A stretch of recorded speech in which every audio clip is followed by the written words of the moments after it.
여러분 안녕하십니까? NBS 뉴스 24입니다. 제9호 태풍 마이삭이 어제 새벽 내륙을 관통해 동해로 빠져나갔습니다. 이로 인해 남부 지역에서는 수확을 기다리던 농가들의 강풍 피해가 속출했습니다. 네, 비를 동반한 강한 바람은 장마를 견디고 추석 대목을 기다리던 농민들의 희망까지 송두리째 앗아갔습니다.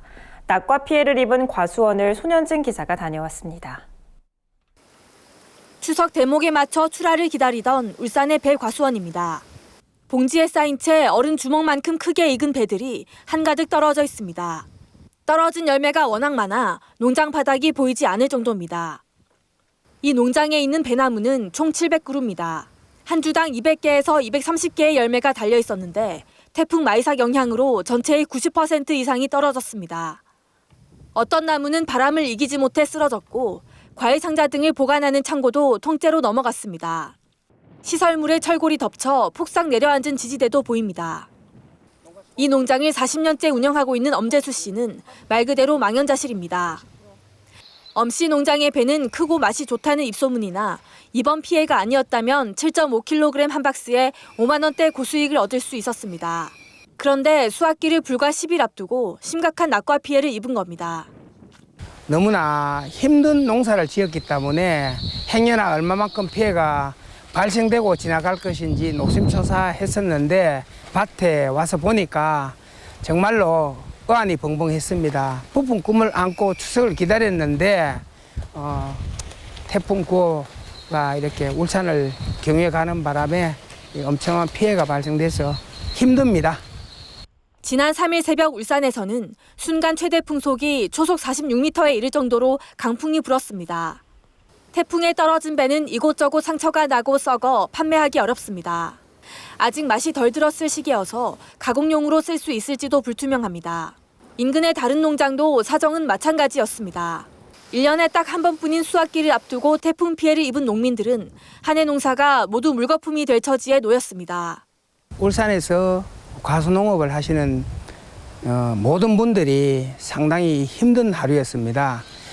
제독하는 것은 앞으로 현실적으로 농민의 아픔을 잘 헤아려서 얼마만큼 농가에 도움이 되는지를 정책 관련하시는 분들이 좀 이렇게 검토해서 반영해 주시면 고맙겠습니다. 이번 태풍으로 경남에서는 8개 시군에서 논밭 침수와 낙과 피해가 900헥타르 이상 발생했습니다. 235헥타르의 논밭이 물에 잠겼고 383헥타르에서 벼가 쓰러졌습니다. 사과과수원 182헥타르와 배과수원 107헥타르에서는 낙과 피해가 있었습니다. 문제는 마이삭에 이어 대형 태풍 하이성까지 우리나라에 접근하고 있다는 겁니다. 최장기간의 장마에 이어 대형 태풍까지 연달아 몰아쳐 피해 복구에 나서야 할 농민들의 걱정이 깊어지고 있습니다. 지난밤 태풍은 이제 곧 내다 팔아야 할 농작물을 모두 못 쓰게 만들었습니다. 긴 장마에 이은 위력적인 태풍의 피해를 입은 농민들은 다시 일어설 힘이 솟지 않고 있습니다. MBS 뉴스 손현진입니다. 제9호 태풍 마이삭이 한반도를 강타하면서 전국에서 농작물과 시설물 피해가 속출하고 있습니다. 특히 시설하우스가 무너지고 과수농가의 낙과 도복 피해가 큰 실정인데요. 전국의 태풍 피해 상황을 김인경 기자가 취재했습니다. 하늘로 우뚝 솟아있어야 할 하우스 지붕이 완전히 무너져 내렸습니다. 하우스를 지탱하던 철골들은 엿가락처럼 휘어졌고 단단히 고정해둔 비닐과 차광막들은 강풍을 이기지 못해 맥없이 나부끼고 있습니다. 그때 상황은 바람도 엄청나게 불고 이 사람이 날아갈 정도로 흔들리고 차가 밀리고 그런 상태였습니다. 농사 진 지는 17년 만에 처음 태풍 한번 맞아봤습니다.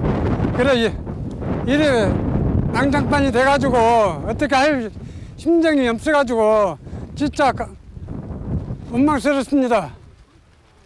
이곳 부산 대저동에는 토마토와 친환경 엽채류를 생산하는 시설하우스 100여 동이 밀집해 있는데 이번 제9호 태풍 마이삭의 위력에 하우스가 모두 무너지고 휘어졌습니다.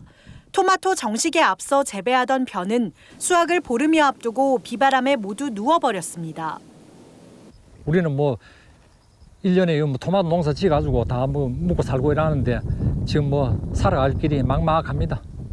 철골 이거는 하나도 못 쓰고 다시 새 자재 파이프 내려와가지고 그렇게 지금 다시 밴딩 작업해가지고 하우스를 다시 새로 지어야 됩니다. 그러니까 한 20일 정도 더 있어야만이 배가 익어가지고 뭐 쌀이 수확을 할 수 있는데 지금 아직 익지를 안 해가지고 그래서 지금 이거는 폐기 처분해야 됩니다. 추석 대목장을 코앞에 둔 사과와 배 등 과수 낙과 피해도 심각합니다. 특히 경북 청송, 포항, 경주, 영덕 등지의 사과는 태풍의 직격탄을 맞았습니다. 포항시 북구 흥해읍의 한 과수원입니다. 착색도 되지 않은 후지 사과가 이번 태풍에 땅에 떨어져 나뒹굴고 있습니다. 과원 전체 사과의 50%가 떨어진 탓에 추석 대목장은 꿈도 꾸지 못할 형편입니다. 사과 낙과가 많이 졌어요. 영덕, 경주, 포항, 청송, 영천 이 지역이 낙과가 많이 졌습니다. 적게는 한 30%, 많게는 한 50% 가까이 떨어지지 않았나 이래 봅니다. 낙과뿐만 아니라 과수 자체가 뿌리째 뽑히거나 완전히 쓰러진 것도 상당수입니다. 경북 청송군 주황산 자락에 위치한 이 과원에서는 1,000그루의 나무가 쓰러지는 바람에 농가 피해가 이만저만이 아닙니다.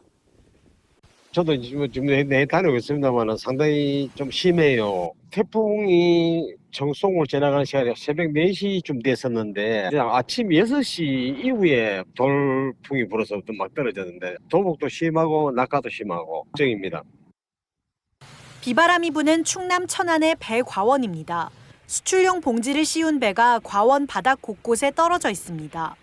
배농가들은 올봄 저온 피해로 수정이 어려웠던 배가 54일에 걸친 집중호우로 일조량이 부족했던 데다 이번 태풍까지 맞으면서 크기와 당도 등 작황이 좋지 않다며 크게 우려하고 있습니다. 4개 피해가 있었죠. 그다음에 중간에 그 50일 동안 장기간 비가 왔는데 이때 또 돌풍이 불었어요 또. 이때도 좀 낙과가 됐었고. 그다음에 좀 태풍이 지금 2개나 또 왔다 가고 하나 또 올라오고 있잖아요 지금. 그래서 좀 날씨 때문에 작황이 좀 좋은 상태가 아니라서 좀 그게 좀 걱정입니다. 농림축산식품부는 3일 오후 6시 기준 전국적으로 17,711헥타르의 농작물, 30헥타르의 시설물 피해가 발생한 것으로 잠정 집계했습니다. 김현수 농식품부 장관은 경남 밀양의 사과과원을 살펴본 뒤 가공용 등으로 낙과 활용이 가능하도록 농작물 재해보험 손해평가를 신속히 마무리해달라고 당부하고 재해보험금 지급 등 농업인 경영 안정을 적극 지원하겠다고 강조했습니다.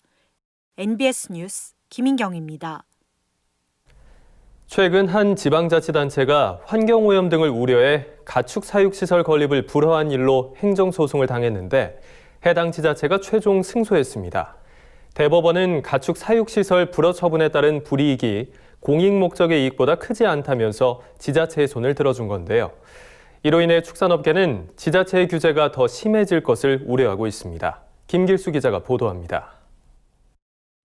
지난해 충북 영동군의 한 농가는 돼지를 사육할 수 있는 축사를 짓기 위해 군의 가축분뇨 배출시설 설치 허가를 신청했습니다. 하지만 영동군은 신청 지역이 가축사육 제한구역이 아님에도 환경 문제와 주민 환경권, 악취저감 대책 부실 등을 이유로 이를 불허했고 해당 농가는 법원에 행정소송을 냈습니다. 3심까지 이어진 소송은 최근 영동군의 최종 승소 판결로 막을 내렸습니다. 대법원은 영동군의 불허 처분으로 가축분뇨 배출시설 운영이 제한되더라도 이로 인한 불이익이 공익 목적의 이익보다 크지 않다며 군의 손을 들어준 1심과 2심 판단을 받아들여 상고를 기각했습니다. 이번 소송이 지자체의 승소로 끝나면서 축산업계엔 큰 파장이 예상되고 있습니다. 최근 축산업이 악취, 환경오염 등의 주범으로 몰려 위축되고 있는 상황에서 이번 판결이 축산업에 대한 부정적인 인식을 더 확대시킬 수 있어서입니다. 축산업에 대한 부정적 인식이 확산되고 있고 지자체별로 이제 가축 사육 제한 지역이 이제 늘어나는 등 축산업계에선 이번 승소 판결이 지자체들이 축사시설을 더 강력하게 규제하는 데 영향을 주진 않을지 우려하고 있습니다. 최근 지자체별로 환경부 권고안을 무시하고 가축사육 제한구역을 지나치게 강화하고 있어 축산업이 어려움에 처했는데 이번 판결이 사육 제한구역이 아니어도 규제가 가능함을 보여줘서입니다. 충북 제천시의 경우 얼마 전 가축 사육 제한 구역을 권고한 최대치인 1000m보다 2배 큰 2000m까지 늘리는 조례안의 입법 예고를 마쳤습니다. 강원도 양구군도 최근 가축 사육 제한 구역 확대를 위해 조례를 개정했습니다. 이에 대한 한돈협회 관계자는 지금도 많은 지자체에서 가축 사육 제한 구역을 확대 중이고 관련 소송도 진행하고 있다며 지자체가 사육 제한만 확대할 게 아니라 축산업과 주민들이 함께 상생할 수 있는 방안을 찾아야 한다고 강조했습니다. MBS 뉴스 김길수입니다. 정부가 드론으로 가축 질병 예방에 나섰습니다. 특히 ASF 방역 현장에는 소독용 드론이 투입돼 방역 활동이 한층 강화될 예정인데요. 정부는 올해 동절기까지 소독용 드론을 추가 확보해 방역 사각지대가 발생하지 않도록 총력을 기울일 계획입니다. 보도에 남수지 기자입니다. 드론이 분주하게 하늘을 날아다닙니다. 각종 가축 질병 예방 예찰을 위해 투입된 드론들입니다. 농림축산식품부는 최근 아프리카 돼지열병 방역을 위해 소독 차량과 드론을 투입했다고 밝혔습니다. 소독 차량은 약 980대, 소독용 드론은 7대가 투입된 상태입니다. 농식품부에 따르면 지난 2일까지 야생 멧돼지 ASF 양성 개체는 경기 강원 북부 9개 시군에서 731건 발생했습니다. 접경 지역에서 양성 개체가 지속적으로 발생하고 있는 겁니다. 이에 농식품부는 방역 고삐를 단단히 쬐기 위해 양성 개체 발견 지점, 주요 도로, 농장 앞까지 소독을 진행한다고 밝혔습니다. 특히 지난 8월까지 많은 비가 내린 탓에 접경 지역의 오염원이 하천을 타고 떠내려올 가능성이 있는 만큼 경기 포천 등 범람 지역 도로를 중심으로 소독할 예정입니다. 이 가운데 도로가 좁고 차량 진입이 힘든 곳은 소독용 드론을 투입해 방역에 빈틈이 없도록 만전을 기하겠다는 방침입니다. 확산 우려가 있고 가을철에도 이 방역 조치들을 철저히 챙겨야 한다고 지금 판단하고 있습니다. 소독 대상 중에서는 차량 접근이 힘든 그런 곳들이 있습니다. 거기에 드론을 투입해서 좀 소독 사각지대를 최대한 좀 최소화하는 걸로. 이와 함께 농식품부는 고병원성 조류 인플루엔자, 즉 AI 예방을 위해 촬영용 드론을 투입한다고 밝혔습니다. 투입되는 촬영용 드론은 야생조류 예찰 등에 활용될 예정입니다. 농식품부는 올해 야생조류 폐사체에 대한 AI 항원 예찰을 강화하겠다고 밝혔습니다. 기존 2만 3천 건에 달했던 동절기 검사 물량을 2만 5천 건 이상으로 확대할 예정입니다. 고위험 철새도래지 20개소에 대해서는 드론으로 촬영한 영상으로 야생조류 분포 상황을 파악하고 시료 채취 지점 선정을 진행할 계획입니다. MBS 뉴스 남수지입니다. 농촌의 고령화가 심각해지면서 농업 사고도 잦아지고 있습니다. 고령의 몸을 이끌고 농작업을 하다 보니 크고 작은 부상이 잇따르고 있는데요. 농촌진흥청이 최근 발표한 통계에서도 이 같은 상황이 여실히 드러났습니다. 강창호 기자가 보도합니다. 농업인 100명 중 2~3명은 농사일을 하던 중 하루 이상 일을 할 수 없을 정도로 다친 경험이 있는 것으로 조사돼 안전사고 예방에 대한 필요성이 제기되고 있습니다. 농촌진흥청은 최근 이 같은 내용을 담은 2019 농업인 업무상 손상조사 결과를 발표했습니다. 이번 조사는 2019년 7월 4일부터 9월 4일까지 농촌 표본 가구 만 20곳에 살고 있는 만 19세 이상 농업인을 대상으로 진행됐습니다. 이번 조사에 따르면 농업인의 2.7%가 1년 동안 하루 이상 휴업이 필요한 사고를 당한 것으로 나타났습니다. 사고율은 최근 들어 계속 증가하는 추세입니다. 2015년 1.9%에서 2017년 2.2%로 늘어난 데 이어 2019년 2.7%를 기록한 겁니다.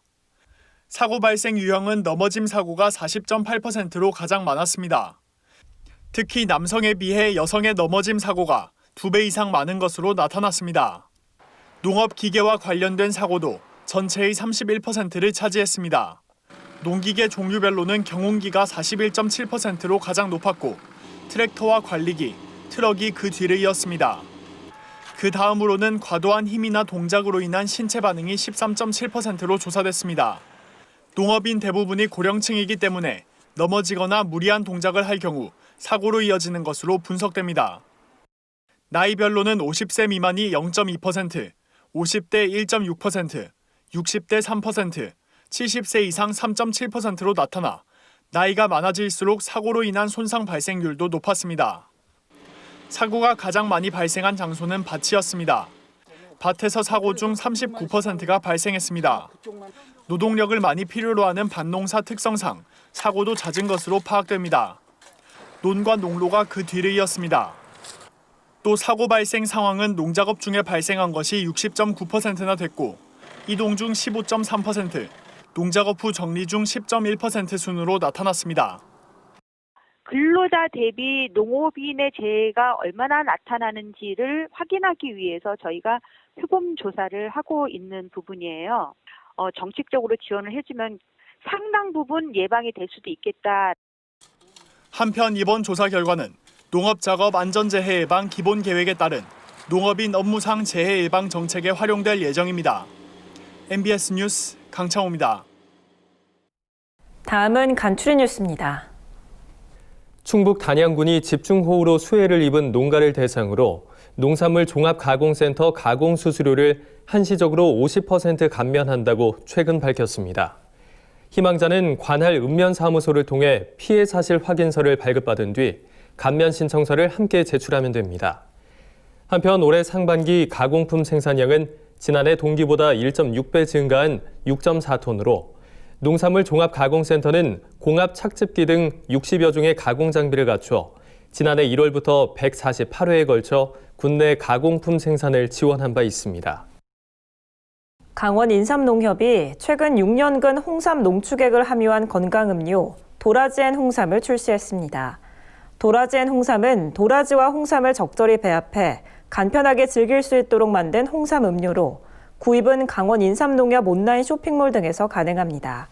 최진현 강원 인삼농협 조합장은 체계적이고 엄격한 품질 관리를 거친 홍삼을 주 원료로 사용한 점을 부각해 제품의 우수성을 널리 알릴 계획이라며 인삼 예정지 관리와 모든 생산 과정에 최선을 다하겠다고 밝혔습니다.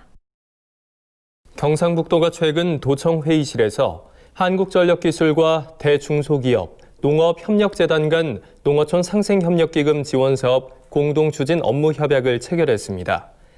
한국전력기술은 업무협약을 계기로 내년부터 5년간 총 10억 원의 상생협력기금을 경북의 농업 농촌 활성화를 위해 출연하게 되며 도는 해당 기금을 농촌마을 환경 개선 및 농산물 나눔 프로젝트 추진에 사용할 계획입니다. 경남 산청군이 지역 대표 특산물인 딸기의 안정적 생산과 건강한 모종 생산을 위해 농업기술센터에서 딸기 꽃눈 분화 현미경 분석 서비스를 운영합니다. 꽃눈 분화 분석 서비스를 희망하는 농민은 오는 10일까지 딸기 모종 3점에서 5점을 지참해 농업기술센터 1층 미래농업 담당 부서를 방문하면 됩니다. 한편 산청 지역 내 딸기 재배 면적은 400헥타르로 연간 1,000억 원의 소득을 창출하고 있습니다.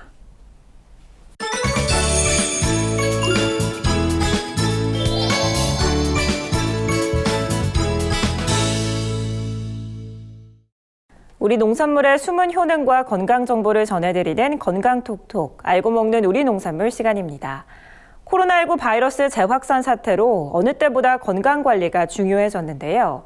가을하면 생각나는 대표적인 과일 사과는 맛도 좋지만 영양성분이 풍부해 피로회복과 체력 증진 효과가 뛰어나다고 합니다. 오늘 건강톡톡에서는 사과의 영양과 효능에 대해서 현장에 나가 있는 권수환 기자가 알려드립니다. 하루에 한 개만 먹어도 의사와 멀어진다는 과일. 사과는 비타민과 항산화 성분이 풍부해 건강을 생각하는 사람들의 필수 과일로 자리 잡았는데요. 오늘은 제철을 맞아 영양이 가득한 사과의 효능에 대해 알아봅니다. 탐스러운 붉은빛을 뽐내는 사과는 예부터 미인의 과일로 알려졌는데요. 사과의 주요 영양 성분인 퀘르세틴 때문입니다. 퀘르세틴은 피부 노화를 늦추고 심혈관계 질환을 예방하는 역할을 합니다. 사과는 껍질도 영양이 풍부합니다. 사과 껍질 속에 들어있는 팩틴은 장 기능을 활발히 해 변비 예방과 배변 촉진에 도움을 줍니다. 또 사과에 다량 함유된 사과산, 구연산 등 풍부한 유기산과 비타민C는 피로 회복과 면역력을 높이는 데 효과를 발휘합니다. 비타민도 많고 모든 영양소 골고루 있고 또 저는 특히 변비 때문에 팩틴 있다 해서 늘 먹고 있습니다. 껍질째 먹기도 하고 어떤 때는 반 정도 깎아서 먹고 있습니다. 사과가 영양이 풍부하다는 건 누구나 다 아시는데요. 이런 사과의 영양을 오롯이 다 섭취하려면 껍질째 드시는 걸 권해드립니다. 사과 껍질에는 팩틴이라고 하는 수용성 식이섬유와 퀘르세틴이라고 하는 항산화 물질인 플라보노이드 성분이 풍부한데요. 이들 성분은 고혈압, 심장병 등 심혈관계 질환 예방과 대장암을 예방하는 데 탁월한 효과가 있습니다. 때문에 사과를 깨끗이 씻어서 껍질째 드시는 것이 좋습니다. 사과는 보통 8월부터 나오기 시작해 가을이면 제철을 맞이하는데요. 우리나라에서 주로 재배되는 사과 품종은 후지, 홍로, 쓰가루 등이 있습니다. 지금 한창 제철을 맞은 품종은 홍로입니다. 당도가 높고 저장성이 좋아 오랫동안 신선하게 즐길 수 있는 장점이 있습니다. 사과와 당근 그리고 비트를 함께 드시면 몸속 내장 지방을 줄이는 데 도움받을 수 있는데요. 이번에는 노폐물 배출과 체지방 감소에 도움을 주는 ABC 주스를 만들어 보겠습니다. 사과, 당근, 비트를 깨끗이 씻어 준비합니다. 사과, 당근, 비트를 1대1대 3분의 1 비율로 썰어줍니다. 믹서기에 손질한 사과, 당근, 비트와 물 200ml를 넣고 곱게 갈아 컵에 담으면 색도 좋고 맛도 좋은 ABC 주스가 완성됩니다. 사과에서는 다른 과일을 숙성시키는 호르몬인 에틸렌이 발생하기 때문에 다른 과일과 함께 보관하지 않아야 합니다. 또 장기 보관할 때는 한 개씩 랩에 싸서 냉장 보관하는 것이 좋습니다. 지금까지 건강톡톡 알고 먹는 우리 농산물이었습니다. 저희가 준비한 소식은 여기까지입니다. NBS 뉴스 24 마칩니다. 함께해 주신 여러분 고맙습니다.